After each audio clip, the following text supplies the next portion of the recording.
Ciao imbruttiti, da oggi iniziamo una nuova serie di video che abbiamo deciso di intitolare Veneto Wow con 3U. Mi raccomando, vi mostriamo le perle più belle del Veneto, dei posti che rendono unico il nostro territorio.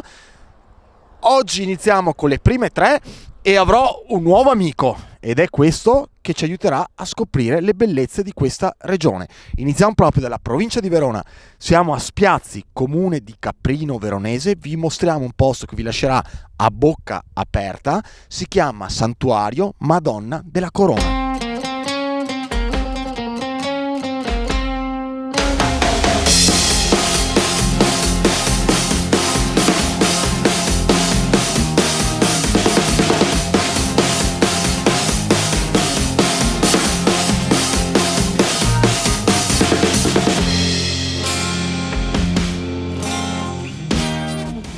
Ieri eravamo nelle vicinanze del lago di Garda, oggi siamo saliti in montagna, siamo a Belluno e vi porto a vedere uno dei posti più amati in assoluto dai turisti, ma che veramente ci invidia tutto il mondo.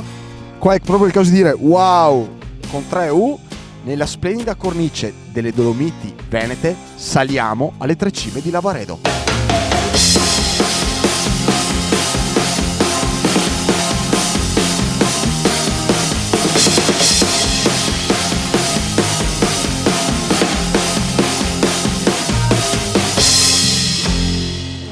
Siamo all'ultima tappa di questo video. Se avete segnalazioni di altri luoghi o notizie, storie o per le istituzioni che vogliono valorizzare il proprio territorio, scriveteci una mail a info@elventoimbrutito.com. Siamo passati dalla montagna all'estremo opposto della regione, ovvero siamo venuti al mare, si è fatta anche sera, ma un po' freschino.